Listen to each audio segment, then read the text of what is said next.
биз чыныгы элдин өкүлү болойлу.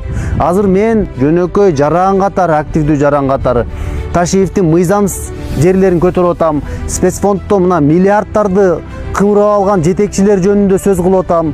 Шайлоодо сиз алардын жанында алып жүрбөдүңүзбү ал уруулардын бардыгын?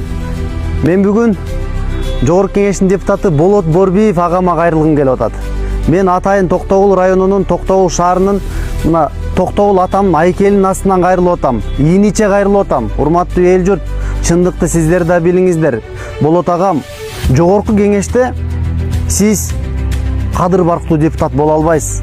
Анткени сиз саясий топтун күчү менен келгенсиз. Мына сиздин үзөңгүлөшүңүз Кундуз Сулайманов эмне деген кылмыштарды кылып камалып отурат. Буга чейин Жогорку Кеңешке депутат болгондо кайра какшасам мага окшогон жаштарды чаап сындырып, келечекте шайлоолорго даярданып, мына эмне деген кадр, эмне деген кылмыштарды кылды. Азыр мына аныкталып турат.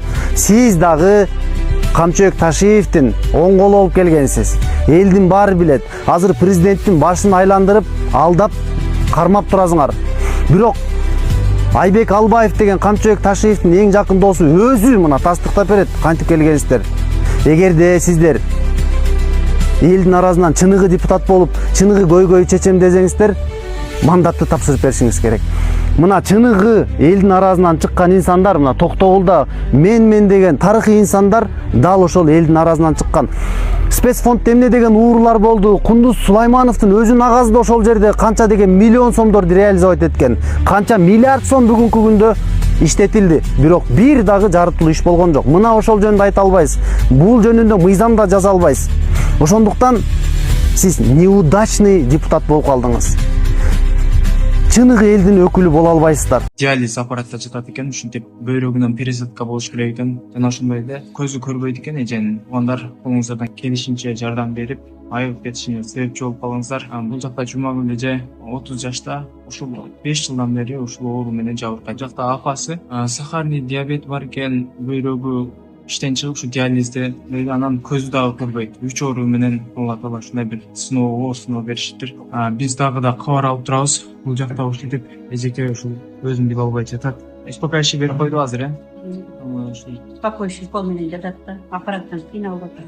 Апасы дагы бул жакта ушул кыз үчүн чуркап, көп жылдан бери ушу кыздын аркасында больница менен кыдырып ушул жакта жүргөн учуру. Операцияга $22,000 сурап атышыптыр. Врачтар чет өлкөдө болот экен, Турцияда же болбосо Индияда, эки өлкөнүн бирөөсүндө болот. Колуңуздардан келишинче ушул каражат сиздер үчүн, эми көпчүлүк үчүн аз эле каражат, биз эле ушул каражат чогулуп кетет деген үмүттөбүз.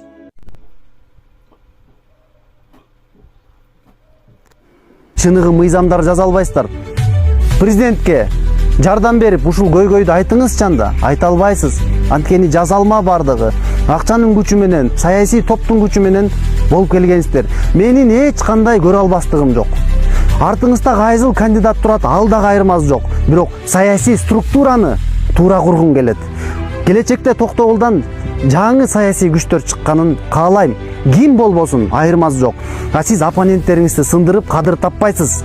Эгер намыс болсо, эгерде сизде чыныгы элдин өкүлү болсо, мындай жүрөгүңүздө сезим болсо, мандат тапшырып бериңиз. Кайда барсаң Мамайдын көрү. Акыйкат таппай жүргөнүмө быйыл 5-жыл болду. 22-жылдын 24-январында менин арызымдын негизинде Ахмедов Айдин, Ахмедова Гүлрус карго ээлерине 209 часть 4 менен кылмыш иш козголгон болчу. 23-жылы май айында үчөөбүздү ГКМБ Бишкек жабырлануучу деп тапты. Октябрдын 20-сында Ахмедов Айдинге айыбы угузулуп, камакка алынды. Биринчи менин арызымдын негизинде 1 декабрда Ахмедова Гүлруска айыбы угузулуп, үй камагына алынды. Жада калса бул тууралуу бардык СМИден көрсөттү. В Бишкеке задержан член ОПГ Камчи Кульбаева, которого подозревают в отмывании преступных доходов. Некий Шеб Ахтияров выводил деньги за границу через мобильные кошельки с помощью криптовалюты, а потом их обналичивал. В столице у него много объектов недвижимости, а именно мебельные салоны, земельные участки и квартиры. Все зарегистрировано на родственников, в том числе на имя матери и сына.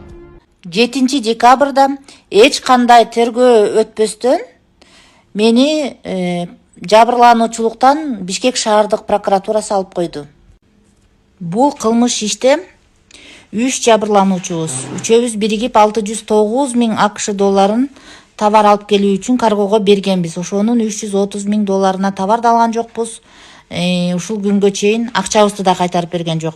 Ушерпти төлөтпөстөн Бишкек шаарынын УКМКсынын следователи өзү каршы чыгып, далилдөөчү бажынын берген маалыматын кылмыш иштен алып салат дагы следователь ходатайство менен сотко кайрылып атат. Ахмедова эч качан Индия өлкөсүнөн Кыргызстанга товар киргизген эмес. Ошондой эле ал жөн гана акчаларды которуп турган жана жөн эле келген товарларды растаможка кылып турган деп. Ошондой эле жабырлануучу 1-июнда берген 50 000 АКШ долларын Бакай банк менен которуп жатат деп кылмышты кыскартып атат. Бирок назначение платежасын следователь да, прокуратура да караган эмес. Ал жерде 1 февралда келген товар үчүн деп жазылып турат. А 1 февралда Ахмедова менен жабырлануучу экөө бири-бирин эч кандай тааныган эмес. Экөөнүн ортосунда эч кандай договор да болгон эмес, сүйлөшүүлөр да жүргөн эмес. УКМК Бишкектин үстүнөн ишенбечүлүк жазсак дагы башка тергөөгө берилбей келет. Кылмыш иште протоколдор жоголуп атат, далилдөөчү материалдар жоголуп атат. Соттун чечимдери менен бизди тааныштырбай келишет. Ушул күнгө чейин кандай жол менен камактагы Ахмедов Айдин, Ахмедова Гүлрус боштондукка чыгып, Кыргызстандан чыгып кеткени белгисиз. Буларды ким чыгарган тууралуу маалымат ушул күнгө чейин жок. Ушерпти төлөтпөй туруп камактан чыгарып ийген үчүн ким жооп берет? Ушулардын үстүнөн караган адам барбы? Кимге кайрылышым керек?